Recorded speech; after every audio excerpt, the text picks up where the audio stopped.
가끔 이 동네 어르신들 돌아가셨다는 소식을 뒤늦게 듣는 일이 있습니다. 우리가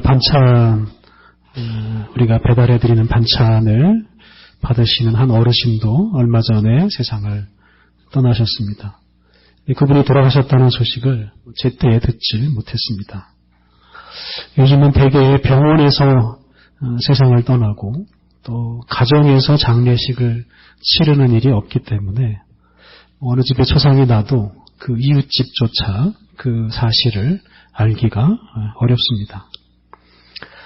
예전에는 집 바깥에서 세상을 떠나면 객사라고 해서 좀 부끄러운 일로 여겨서 세상 떠날 때는 어떻게 해서라도 집에서 세상을 떠나려고 했습니다만 요즘은 주로 병원이 세상을 떠나는 것이 되었습니다.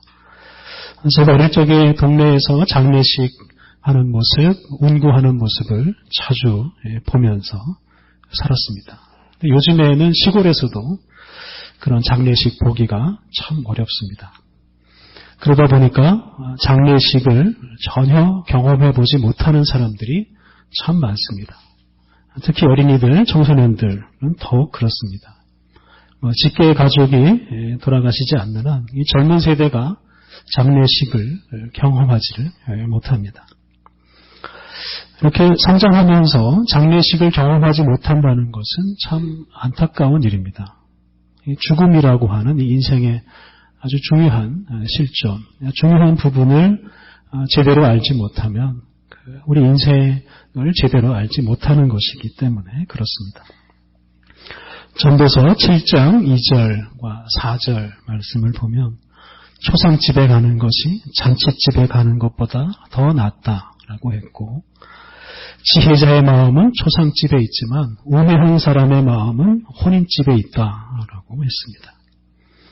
잔치집에 가는 것보다 초상집에 가는 게 더 유익하고 더 지혜롭다고 말했습니다. 그러니까 우리가 초상집에 자주 가고 죽음을 자주 접할 때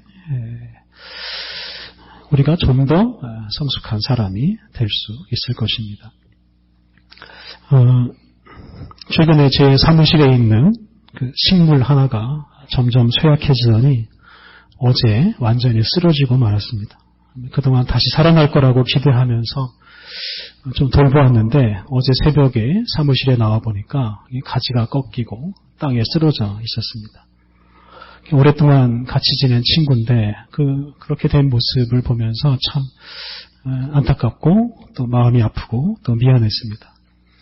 해줄 수 있는 게 없어서 고민하다가 그래도 흙으로 잘 돌아갈 수 있도록 그 쓰러진 가지들 모아다가 흙 가까운 곳에다가 데려다 주었습니다. 저 혼자서 이상한 장례식을 했습니다.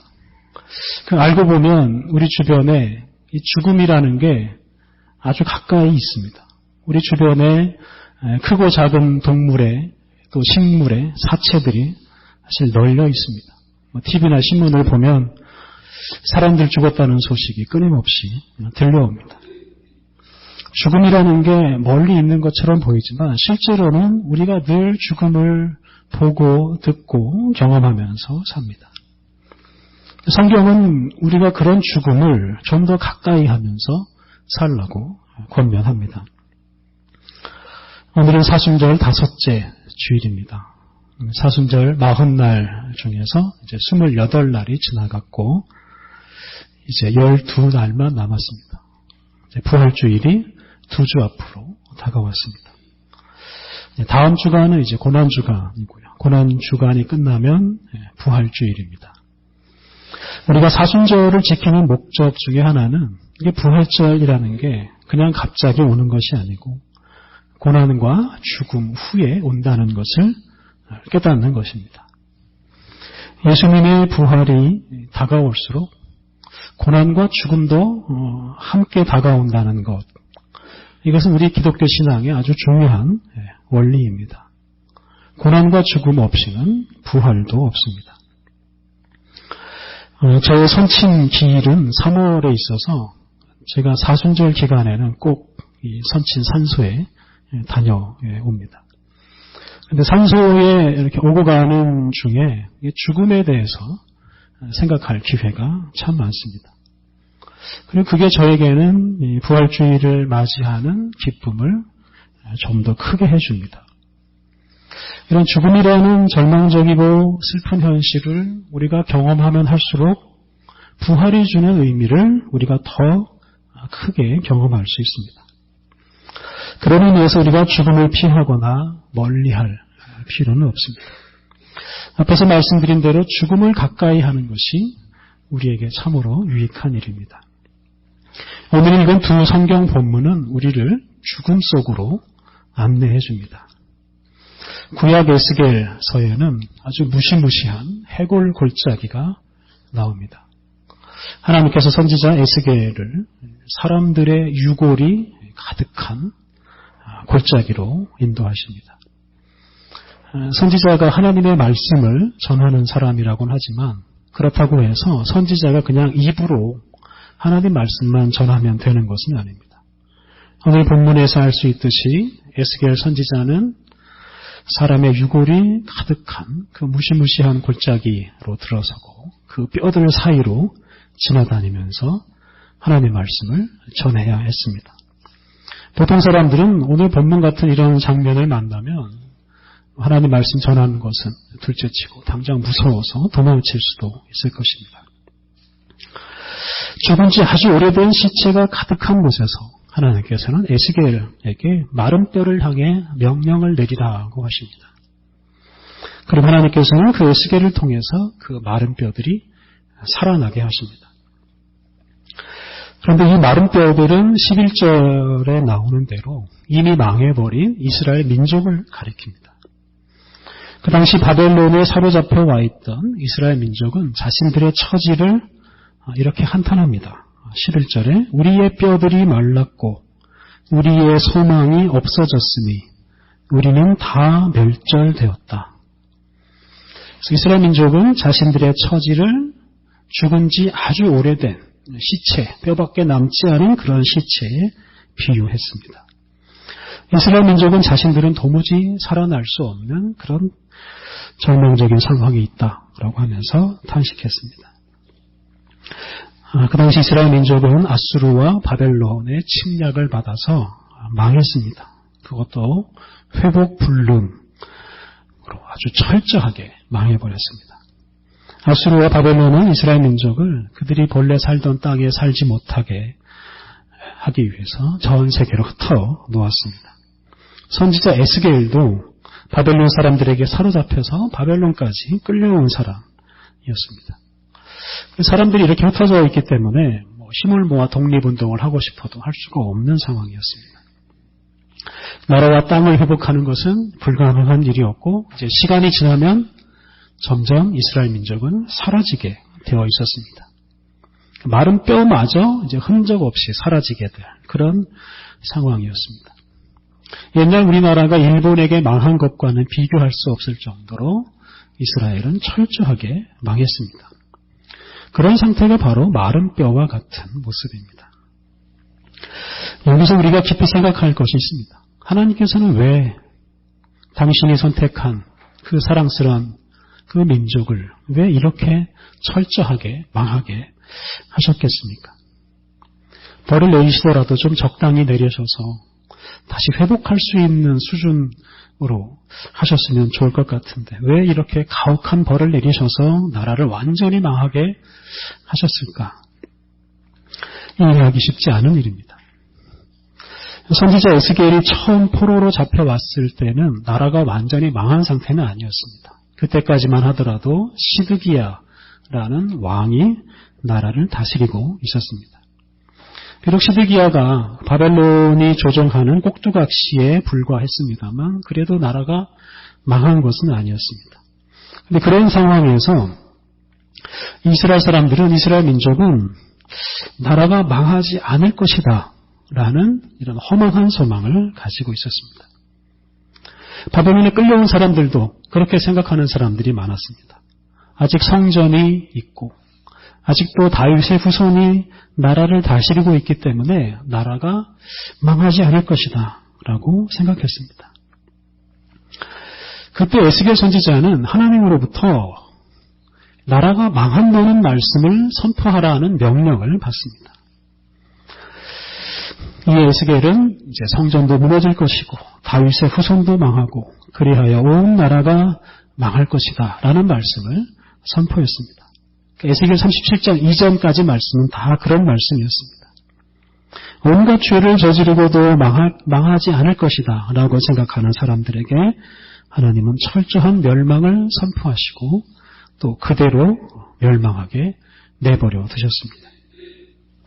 이스라엘 민족이 철저하게 망한 것은 이렇게 망하지 않을 것이다 라는 확신을 너무 굳게 가지고 있었기 때문에 그렇습니다. 하나님은 그런 거짓 확신을 무너뜨리시기 위해서 이스라엘을 철저하게 망하게 하셨습니다.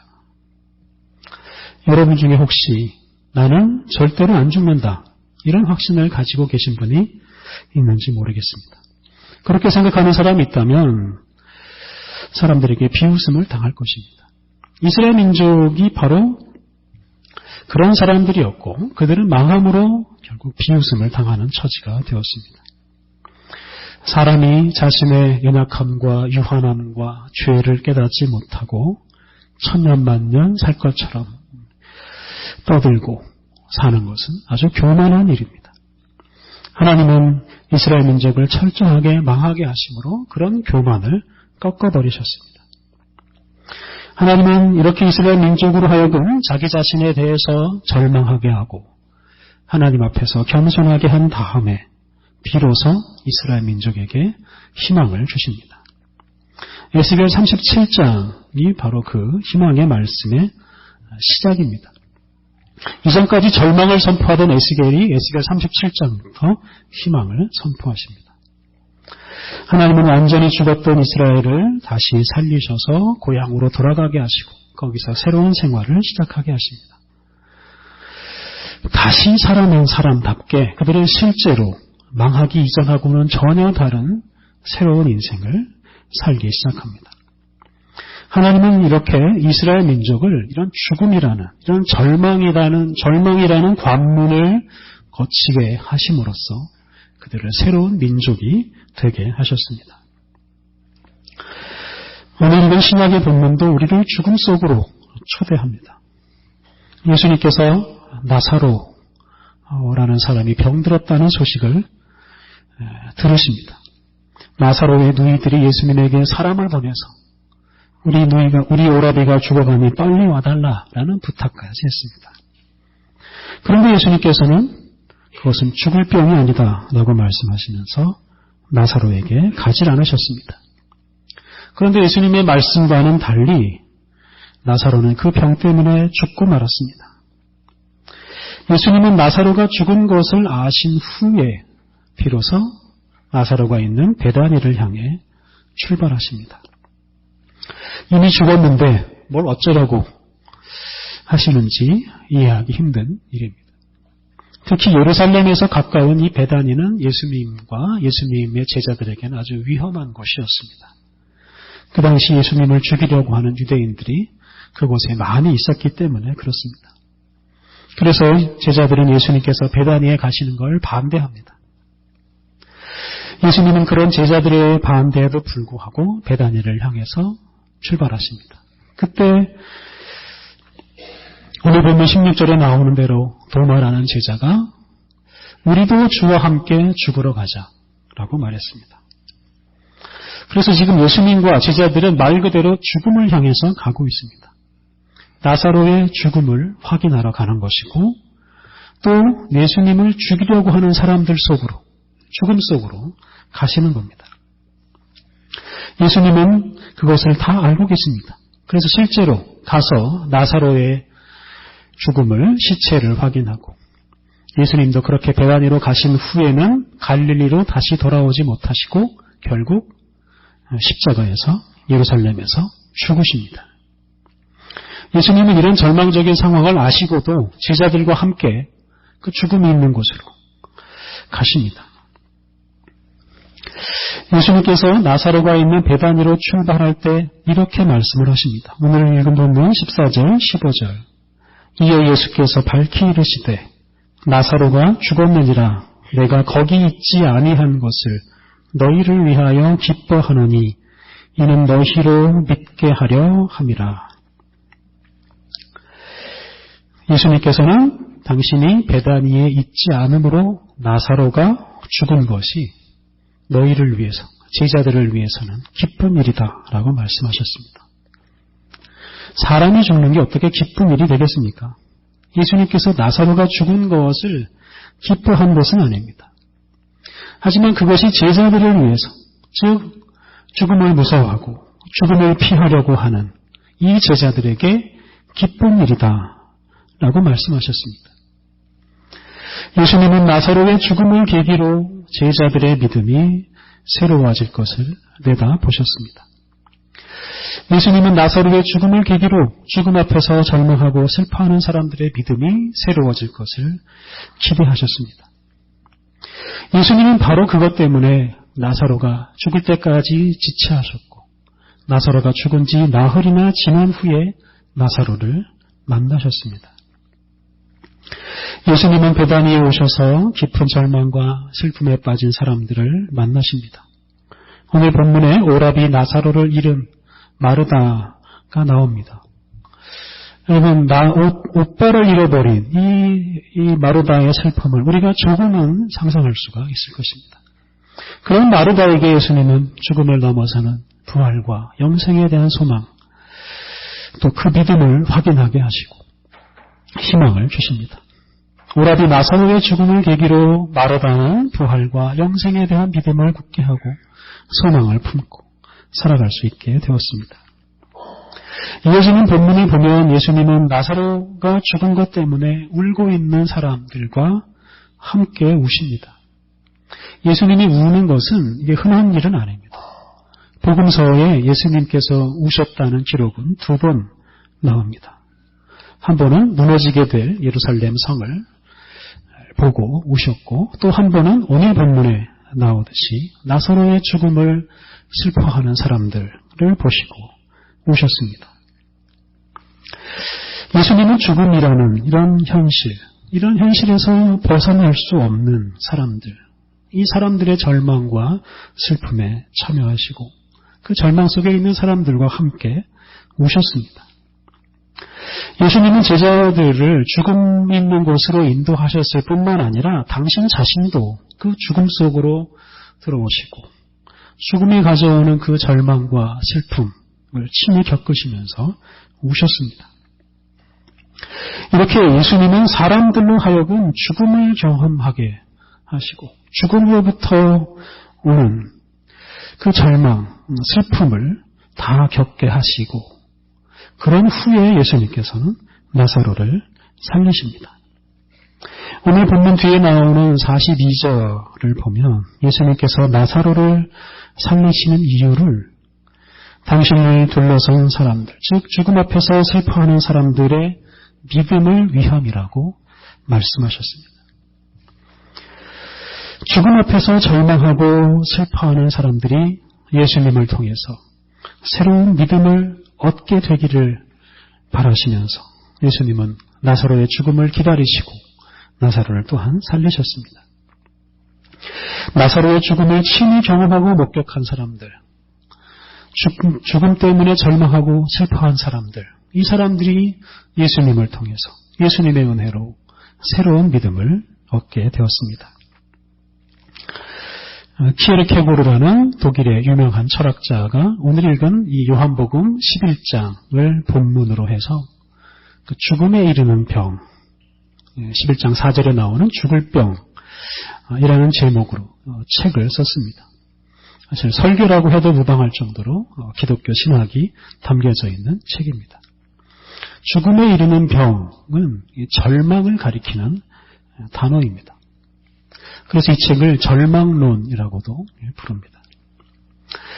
키에르케고르는 이 책에서 절망에 대해서 말합니다만 절망하지 말라라고 가르치지는 않습니다.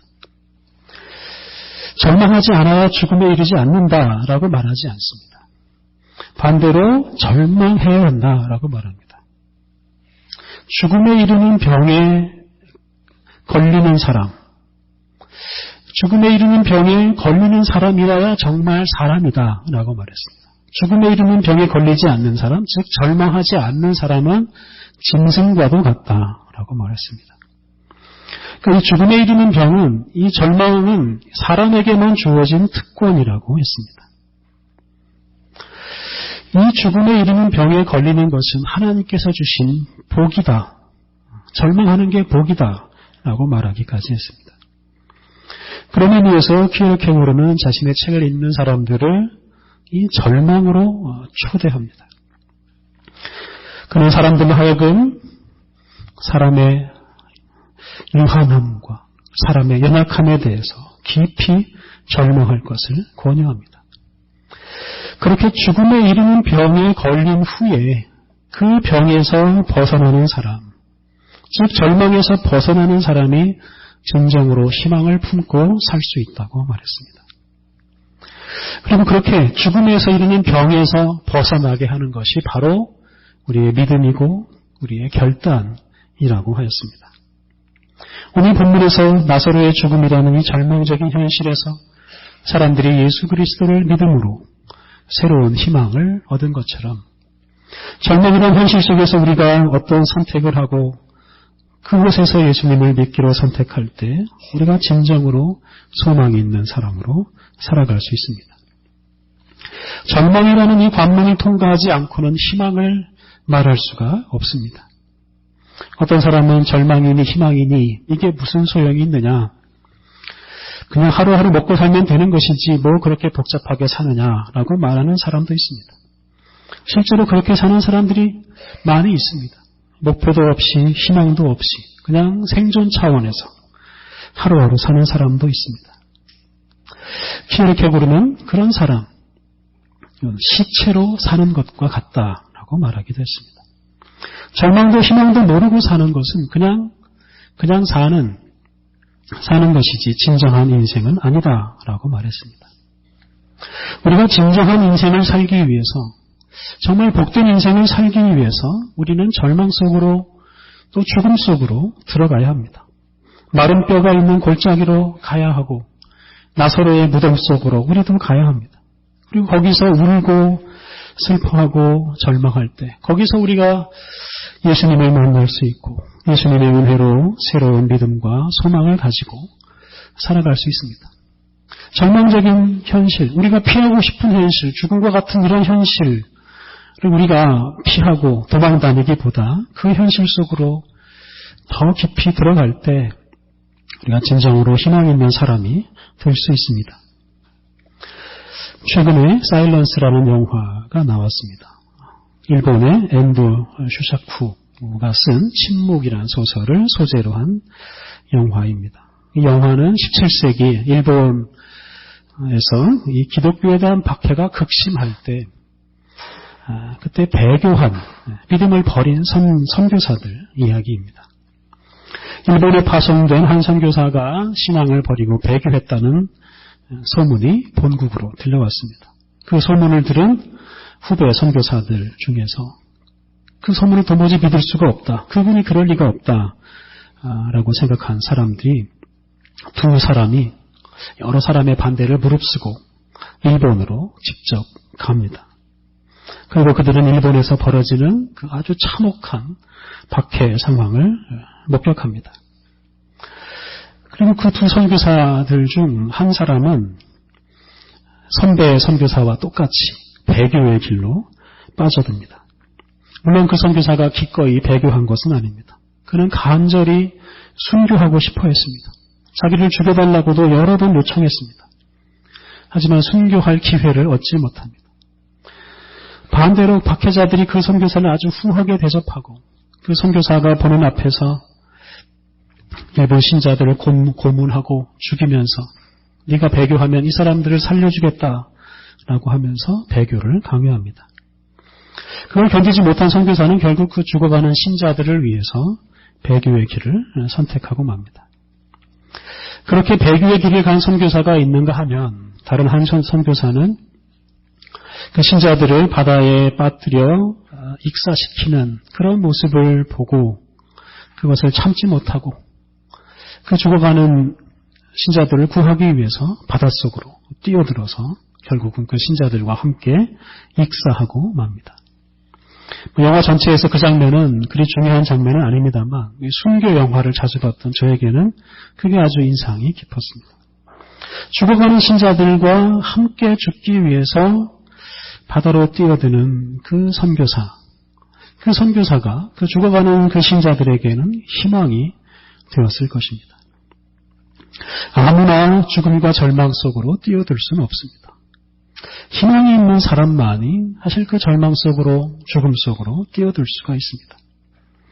사람들이 익사하는 그 절망적인 상황에 예수님이 계시고 희망이 있다는 것을 알리기 위해서 그 선교사는 기꺼이 그 절망적인 상황 속으로 뛰어들었을 것입니다.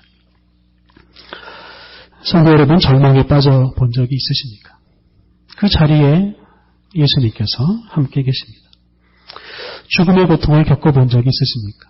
그 죽음의 자리에 예수님께서 계십니다. 절망과 고통에 빠져 거기서 예수님을 만난 사람이 진정으로 희망이 있는 사람입니다. 절망과 관계없이 사는 걸 자랑으로 여길 게 아니라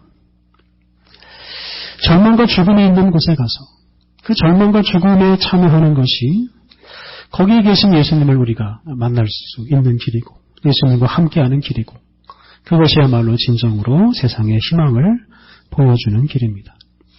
그러므로 성도 여러분, 절망적인 현실을 두려워하지 말고 그 절망적인 현실을 직면하고 피하지 말고 그 속으로 들어가기를 힘쓰십시오.